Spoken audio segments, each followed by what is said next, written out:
the man behind the Saradha group, which owns the Chit fund or the multi-level marketing schemes that has virtually collapsed in West Bengal, leaving thousands and thousands of investors and agents penniless. He's now been arrested along with 2 senior people of his group in Kashmir.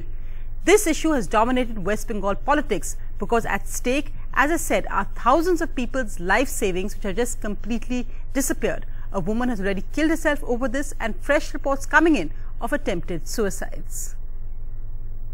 Sudipto Sen, chairman of the Saradha group, and his right-hand woman Debjani Mukhopadhyay, arrested in Sonmarg in Jammu and Kashmir at least a week after the collapse of the Saradha Chit fund that has left lakhs and lakhs of fund collection agents and depositors out on the streets. Debjani had apparently absconded in March itself. Sudipto went missing from early April, incommunicado since the 13th. Whatever indications the West Bengal police gave to us, that was ascertained, and after we got satisfied, these must be the 3 suspects, then only they were detained. In Kolkata, a collective sigh of relief from Mamata Banerjee down to the police tasked with finding Sudipto, even as news came in that one woman, a Saradha agent in Bengal's Murshidabad district, had swallowed a bunch of sleeping pills in an attempt to kill herself. On Sunday, Urmila Pramanik, a domestic help who had deposited 30,000 rupees in Saradha, set herself on fire and died of burns. For the thousands of Saradha's fund collection agents out on the streets the last few days, the arrests are some vindication. But theirs and the investors' money is gone, as the Chief Minister bluntly pointed out.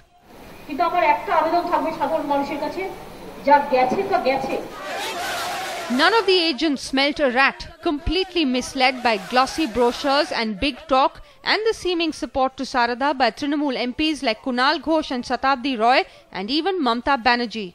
The allegations are totally baseless and false, because I was just a salaried journalist there. I was not at all a director or owner or shareholder like that. So what was the scam? Conservative estimates put the money involved to above 4,000 crore rupees, but the official figure says 1,200 crores. An army of fund collection agents worked for Saradha, 2.5 to 3.5 lakh strong. They got commissions ranging from 15 to 40%. You could invest as little as 100 rupees, and the returns promised 15% to a phenomenal 50. And what did Saradha promise? Land, or if Saradha failed to deliver, cash. Holidays at hotels, or if the holidays didn't work out, cash. And what was the modus operandi? Saradha did not create any assets from which it earned profits to pay depositors. It merely collected money from A and paid off dues to B.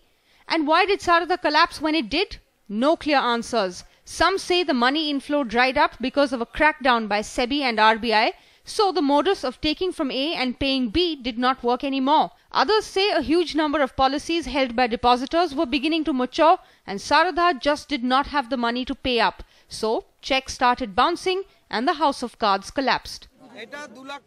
With Tejas Mehta, Nazir Masoodi and Monideepa Banerjee, Anusya Mathur for NDTV.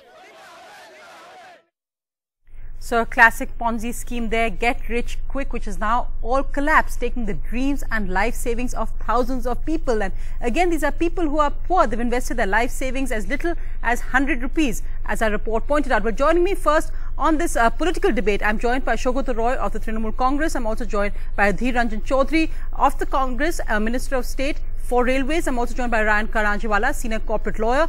But Saugata Roy, across to you first. Good news that the man in charge of this has been arrested.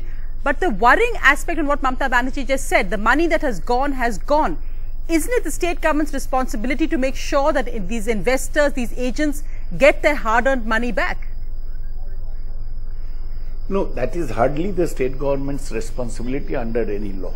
In fact, the state government, as per present law, has no powers even to confiscate or take over the assets. Last time this sort of thing happened during Sanchoita investments collapse in the 80s. It was the High Court which appointed a receiver and then a liquidator who sold part of the assets to pay to the depositors. So the state government has already got Sudipto Sen arrested. It has closed down all the business. But for the perfidies of a few, the state government cannot take this enormous burden, and neither is it entitled to do so. So you're saying legally their hands are tied. It's up to the High Court, it's up to a receiver, it's up to regulatory officials like SEBI. But the moral responsibility, Adhir Ranjan Chaudhary come in there because the state Congress, the left also in the state has been attacking the Trinamool, saying that why this has happened is because Mamata Banerjee and the Trinamool were close to the promoters of the Saradha group. The Trinamool has said that's not true. This came up in the left regime. Go ahead, Mr. Chaudhary. See, we should not indulge ourselves in blaming the past game right at this very strange situation when lakhs of small investors are on the verge of being collapsed. Even attempt to commit suicides are being reported, and there is virtually an anarchy now being prevailed in the state of West Bengal. So at this point of time, the government should not shirk its responsibility by heaping the blame on any predecessor or successor, because everybody in West Bengal knows that the ruling regime, Trinamool Congress, was very much in close proximity with the promoter of the Saradha group, his name is Mr. Sudipta Sen. Yes, it is right that the Chit fund or Ponzi scheme or any other nomenclature, these kind of organizations have been in the existence in West Bengal since 80, and number of fraudulent incidents took place earlier also.